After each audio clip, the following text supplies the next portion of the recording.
सानंद मानंद वने वसंतम आनंद कंदम हत पाप वृंदम वाराणसी नाथम नाथ नाथम श्री विश्वनाथम शरणम प्रपद्ये। श्रावण पवित्र मास में वाराणसी जो कि महादेव के त्रिशूल में विराजी है, वहाँ का कण कण आपको शिव में दिखाई देगा।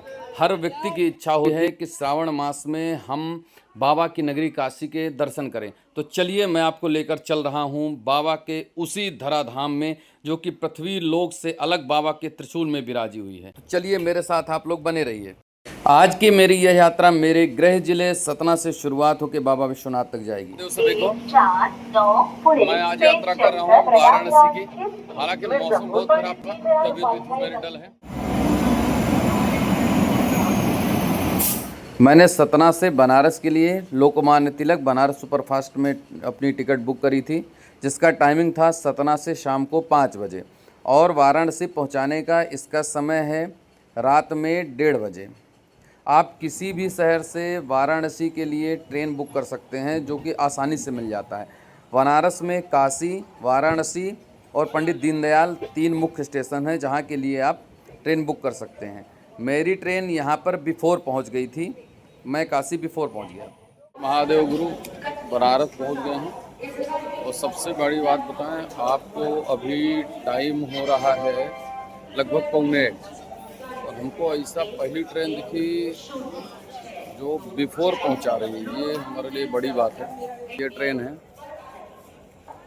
तो लगभग अब 1 बज गया है। अब चूँकि श्रावण है और मासिक शिवरात्रि, तो अभी मैं देखता हूँ अभी जाऊँगा या 1 घंटे बाद जाऊँगा। मैं तो यही सोच रहा हूँ कि निकल जाऊँ डायरेक्ट बाहर और उसके बाद देखते हैं, क्योंकि 4 बजे खुलता है शायद मंदिर, तो तब से लाइन लगा लिया जाए तो शायद थोड़ा जल्दी हो जाए। चलिए तो फिर स्टेशन के बाहर पहुँच गया हूँ। अब इसके बाद मैं जाऊंगा बाबा विश्वनाथ के दर्शन करने और आपको दिखाऊंगा कि एक दिन में कैसे घूम सकते हैं, क्या क्या कवर कर सकते हैं। मैं स्टेशन के बिल्कुल बाहर हूँ, आप लोग देख सकते हैं। लगभग रात के 1 बजे एकदम गुलजार, ऐसा लग ही नहीं रहा है कि हम लोग मतलब रात में 1 बजे हैं। यहाँ एकदम सब पूरी एकदम सुबह ही है, बस सूरज नहीं उगे हैं, बाकी यहाँ सुबह ही है। इतने लोग हैं। चलिए तो अब चलते हैं। बिल्कुल मैं सामने खड़ा, आप ये सामने देख सकते हैं, ये स्टेशन है और इसके बिल्कुल सामने में ये ब्रिज है। मेरे हाथ से देखा जाए, जैसे मैं खड़ा हूँ सामने करके, तो राइट हैंड साइड जाएंगे आपको बस स्टैंड मिल जाएगा और लेफ्ट हैंड साइड से आप जाएंगे तो आपको मिल जाएगा। स्टेशन के बाहर से ही आपको गोदौलिया चौक तक के लिए 20 रुपये में शेयरिंग ऑटो की सुविधा मिल जाएगी और यदि आप इसे बुक करके जाएंगे तो आपका 100 से 150 रुपये लग सकता है।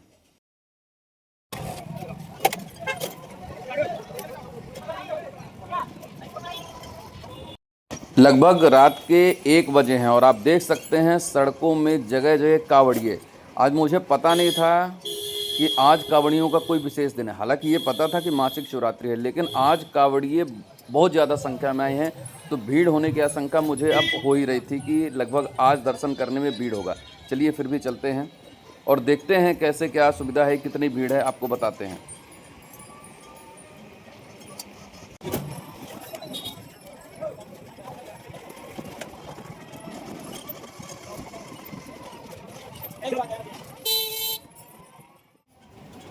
सुबह सुबह ही ऑटो वाला गलियों से होकर हमको गोदौलिया पहुंचा रहा है, क्योंकि हर जगह बैरिकेड लगे हुए हैं और काफ़ी पहले से ही ऑटो वाले, रिक्शा वाले, 4 पहिए वाले सबको रोका जा रहा है। तो आप ये ध्यान रखिए कि यदि रात में आप आते हैं तो गोदौलिया तक पहुंच सकते हैं, अन्यथा यदि आप दिन में आएंगे 5-6 के बाद तो आपको बहुत पहले ही रोक दिया जाएगा और आपको पैदल ही गोदौलिया तक पहुँचना होगा। इस बात का आप विशेष ध्यान रखिएगा। क्योंकि सावन चल रहा है तो अभी बहुत पहले उतार दे रहे हैं। हालांकि अभी रात में हम आए हैं इसलिए हमें थोड़ा सा अंदर आने दिया, नहीं तो आपको दिन में आएंगे आप 7 के बाद तो आपको बहुत पहले ही रोक दिया जाएगा वो। चलिए मैं चलता हूँ, मैं तो अब पहुँचने वाला हूँ। मुझे अभी लगभग 500-700 मीटर पहले रोक दिया है ऑटो वाला, क्योंकि पुलिस वाले ही नहीं जाने दे रहे तो क्या करता। चलिए अब मैं जाता हूँ, पहले जाऊँगा दशाश्वमेध घाट, वहाँ स्नान करने के बाद लाइन में लगूंगा। पहला काम है बाबा के दर्शन करना, इसके बाद आगे की बात होती है। चलिए चलते हैं। यह है गिरजाघर चौक, आप देख पाएंगे। यहाँ से आगे जाने के लिए हमें घूम के जाना पड़ेगा। हालांकि ये अच्छा चौक है, थोड़ा दूर है, लेकिन यहाँ पर आपको बहुत सारे मिल जाते हैं। ये देखिए यहाँ सब, ये इस पूरी लाइन में होटल हैं, इधर भी होटल है, इधर भी होटल है। इधर से अपने को इधर जाना था, वो सामने जो दिख रहा है वो नंदी चौक दिख रहा है उस साइड, लेकिन अपने को उधर अभी जाने नहीं दे रहे हैं फिलहाल, रोक रहे हैं। अपने को सीधे जाना पड़ेगा, सीधे जाएंगे फिर घूम के जाएंगे। चलिए चलते हैं, देर नहीं करते, नहीं तो बातें ही करते रह जाएंगे। आपको कहीं भी रोक दिया जाएगा और आगे जाने के लिए बोल दिया जाएगा। हालांकि आपको रास्ते पहचानने की ज़रूरत नहीं है, लोग बाग भीड़ के साथ आप आगे बढ़ते जाएंगे तो आपको जाने का रास्ता मिल जाएगा, इस बात का आप ध्यान रखिएगा। ये कावड़ियों की भीड़ इधर आप देख सकते हैं। अब हमको गिरजाघर से इधर भेजा है, लेकिन ये सीधे जाने के लिए, लेकिन हम लोग क्या है इस गली से निकल जाते हैं। चलिए, बनारस यानी गली, और गली यानी, और गलियों में ही पूरा बनारस है।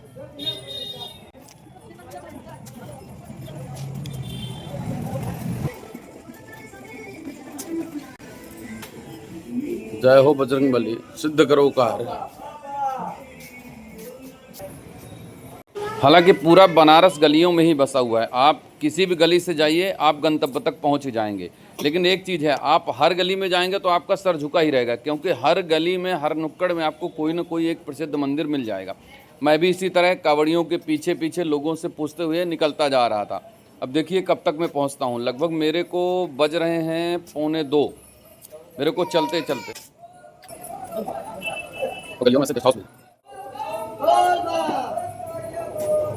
बोल बम। ये हमको गलियों से घुमा के वहीं पे खड़ा कर दिया जहाँ पे हमको आना था। बहुत सारा चक्कर लगवा रहा है। जब रात में ये हाल है, अभी लगभग 1:30 बज रहे हैं, तो दिन में सोचिए क्या हाल हो गए सावन महीने में। अब ये है कि मेरे साथ कावड़ है, बस उनके साथ बोल बम करते हुए चल रहा हूँ मैं भी। बोल बम। ये है नंदी चौराहा जब मैं आना था, और इसके अब जाएंगे तो दशाश्वमेध घाट मिलेगा। यहाँ पर चारों तरफ से बैरिकेड लगा के आने जाने के लिए रोक लगी है। आप नियत रास्ते से ही जा सकते हैं, बहुत घूम घूम के आपको जाना पड़ेगा, ये ध्यान रखिए। नंदी चौक है, ये लाइन देख लीजिए आप, यहाँ से लाइन लग रही है। आज दशाश्वमेध घाट के पास जो गेट नंबर 2 है, उससे भी पूर्णतः तरीके से दर्शन के लिए आना जाना बंद कर दिया गया है। इस बात का आप विशेष ध्यान रखिए। से एंट्री टोटल बंद हो गई है, और यहीं से बैरिकेड ये लगा दिए गए हैं। ये लगा दिए गए हैं बैरिकेड। यहाँ से आपको सीधे से नंदी चौक जाना है। चलिए अब बढ़ते हैं दशाश्वमेध घाट की तरफ, जहाँ पर हम लोग स्नान करेंगे। दशाश्वमेध घाट वाराणसी का मुख्य घाट है जहाँ पर स्नान करते हैं, और अभी चूंकि रात है इसलिए यहाँ पर अंधेला है, लेकिन भीड़ में कोई कमी नहीं है, और नहाने में भी बड़ी दिक्कत आ रही है, आप लोग देख सकते हैं।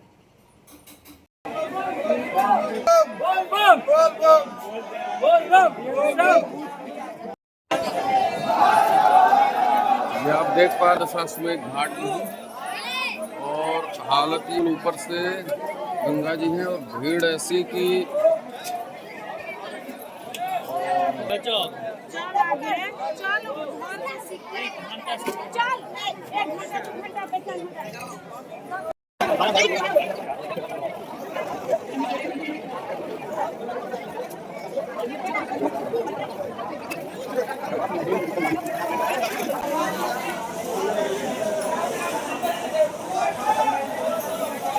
ये आप जो दृश्य देख रहे हैं दशाश्वमेध घाट का, बहुत नीचे तक गंगा जी रहती थी, बिल्कुल ऊपर है। और आज कावड़ वाले भी श्रावण है, लगभग अभी टाइम हुआ है 2 बजे है, और 2 बजे ये हाल है, आप देख सकते हैं इधर। ये देखिए 2 बजे के हाल है। अब सोचिए आप, यदि सुबह सूर्य निकलने के बाद आते हैं तो इस जगह का क्या हालात होगी। अब नहा धो के अब मैं जाऊंगा बाबा के दर्शन में। दर्शन करने में कितना टाइम लगता है ये देखते हैं, इसके बाद फिर आपसे मिलते हैं। हर हर महादेव। वो स्टैंड करके वापस आ चुका हूँ। यहीं मतलब दशाश्वमेध घाट से ये बैरिकेड लगा दिए गए। मान के चलिए कि पानी का स्तर बहुत ऊपर आ चुका है गंगा जी का, फिर भी नहाने में बहुत ज़्यादा भीड़ हो रही है दशाश्वमेध घाट में। यदि आप दूसरे घाट में नहा सके तो वो बहुत बढ़िया हो जाएगा। चलिए, मैं नहा के आ चुका हूँ किसी तरह, 2:15 बजा है। बाबा के दर्शन करके फिर हर हर महादेव। ये है नंदी चौराहा और ये देख रहे हैं आप लाइन, इधर दशाश्वमेध घाट और उधर से जो गेट था उधर से जाने की अनुमति नहीं है, तो दशाश्वमेध घाट से ही ऐसे बैरिकेड लगा दिए गए। अब यहाँ से आपको जाना पड़ेगा घूम के, ये सामने जो दिख रहा है ना, इधर से आपको जाना पड़ेगा। ये काफ़ी दूर पड़ेगा क्योंकि अभी यहीं से लाइन रुक गई है। चलिए, फिर भी इसके आगे ये मोबाइल और बैग ले जाने की अनुमति नहीं है। यहाँ पे अमानती घर बना हुआ, वहीं पे ये हम रखेंगे। इसके बाद दर्शन करके जब वापस आएंगे तो आपसे बात करेंगे। ये नंदी चौक के पास ही ये अमानती घर बना हुआ है, लॉकर, जहाँ पे आप बैग और मोबाइल रख सकते हैं। अन्यथा दुकानों में रखेंगे तो उससे ज़्यादा पैसा लगेगा। 20 रुपये है आपके मोबाइल का पर मोबाइल और 10 रुपये लगता है बैग का। तो आप दर्शन जब करने जाएं तो उससे पहले यहाँ पर आप जो है बैग और मोबाइल रख के जा सकते हैं। चलिए आगे चलते हैं। हर आपको अंदाजा बिल्कुल नहीं लगेगा कि कहाँ गहराई है, कहाँ पानी कम है, कहाँ पानी ज्यादा है। आज के सुविधा के लिए जल पुलिस एनडीआरएफ द्वारा एक ब्रैकेटिंग बनाई गई है। हाँ, तो हर महादेव भाइयों, और महाराज में लगा था लगभग 2 बजे लाइन में और अभी बज रहे हैं 6:15। महादेव भैया, महादेव। तो ये मान के चलिए कि आज चूँकि सावन का मासिक शिवरात्रि रही, इस कारण थोड़ा कावड़ियों की चलती भीड़ ज़्यादा रही। हालांकि वैसे भी सावन में आप यदि बिल्कुल सुबह सुबह है, मान के चलिए आप यदि 2 बजे 3 बजे लाइन में लग जाते हैं, तब जाके आपको 4 से 5 घंटा लग जाता है तो दर्शन पूरा करने में। मुझे लगभग मान के चलिए कि मैं 2 बजे लगा था और 6 बजे एग्जैक्ट मेरे को बाबा के दर्शन हुए। तो आप देख सकते हैं 2 नंबर गेट भी बंद है, सिर्फ 1 नंबर गेट से दर्शन हो रहे हैं या 4 नंबर गेट से दर्शन हो रहे हैं। मैं आपको दिखा रहा हूँ, लाइन लगी है दशाश्वमेध घाट में, जहाँ स्नान होते हैं वहीं से बैरिकेड लगा दिया गया है और वहाँ से अभी तक आप देखिए ये लाइन जाती है 2 नंबर गेट तक, मतलब 1 नंबर तक। 2 नंबर तो टोटली बंद कर दिया गया है। और देखिए आज चूँकि कावड़िए बहुत ज़्यादा हैं तो टाइम लग रहा है एकदम आपको दर्शन करने में। देखिए मैं आपको दिखा रहा हूँ, ये पूरी लाइन बैरिकेड वहीं तक दशाश्वमेध घाट से चलते हुए आ रही है। तो यदि आप सावन में दर्शन करने का मन बना रहे हैं तो यह बात ध्यान करके आइए कि बाबा के दर्शन करने के लिए आपको टाइम लग सकता है, पर यह है कि आप जैसे ही दर्शन करें। इसके बाद वाराणसी के बाकी मंदिरों में आपको दर्शन करना हो तो मुख्य मंदिर है काल भैरव मंदिर, जिसमें भी ऐसे ही लाइन होगी क्योंकि भीड़ का तो अब सावन में तो हर जगह भीड़ है और आज बताया ना मासिक शिवरात्रि इसमें ज़्यादा भीड़ है। इसके बाद काल भैरव जाने की मैं विचार करूँगा, काल भैरव जाऊँगा। उसके बाद आज मेरा मेन टारगेट है कृतिवासेश्वर मंदिर जो महामृत्युंजय मंदिर के पास में है। तो आप यदि सावन में आने का विचार बना रहे हैं तो महाराज मैं आपको कहूँगा कि आप जो है टाइम से आ जाइए। रात में लगभग 2 बजे नहा धो के आप लाइन में लग जाइए तो आप 6 साढ़े 6 बजे तक दर्शन कर पाएंगे। अन्यथा आपको बहुत ज़्यादा टाइम लग सकता है। आप लाइन देख सकते हैं, भीड़ देख सकते हैं।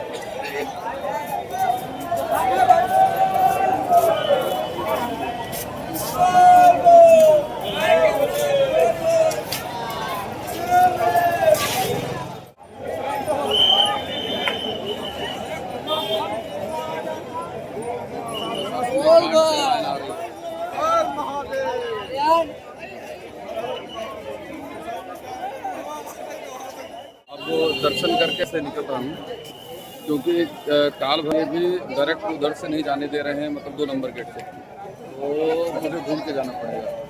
तब तक मैं गली में इडली तो मैं सोच रहा हूँ उसी को खा लूँ। तो वाराणसी दर्शन का ये भी एक महत्वपूर्ण मतलब बिंदु है कि आप गलियों से जब चलते हैं, सड़क से चलते हैं, तो उसके किनारे लगाने वाले ठेला में आपको इडली ज़रूर खानी चाहिए। इडली, डोसा या उत्तपम, दक्षिण भारतीय व्यंजन बहुत ही शानदार मिलता है। अब मैं भैया से मांग रहा था, लेकिन उन्होंने सोचा कि ये वीडियो बना रहा है तो थोड़ा लेट कर दिया मुझे देने में।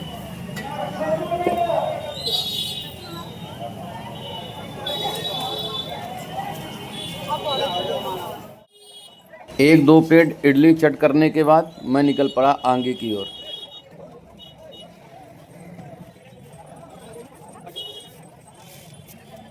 सावन चल रहा है महाराज, हर जगह से लगभग बैरिकेड लगा के पुलिस रोकी हुई है, तो जाने के लिए गली वली पकड़ना पड़ता है पूछ पूछ के। जो बनारस असली है, देखो मैं दिखा रहा हूँ आपको,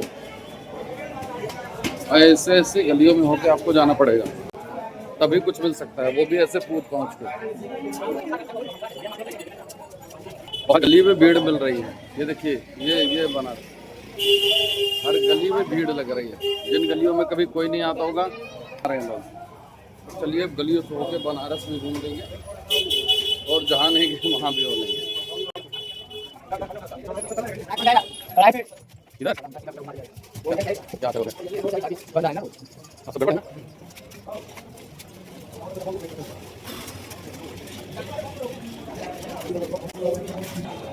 नहीं पता हम कहाँ चले जाए, जहाँ जा रहे हैं बस वहीं हम भी चले जा रहे हैं, पीछे पीछे।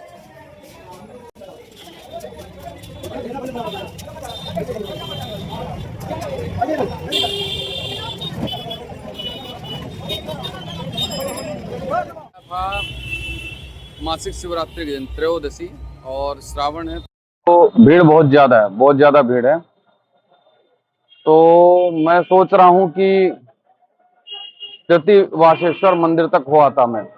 कहते हैं कि ये पहला मंदिर है जिसको मुगलों द्वारा तोड़ा गया था, खासकर औरंगजेब द्वारा, मतलब काशी विश्वनाथ के पहले ही इसको तोड़ा गया था। तो मैं वही जा रहा हूँ, अब वहाँ चल के आपको दिखाता हूँ, बताता हूँ। हिडन मंदिर है, कम लोग जाते हैं।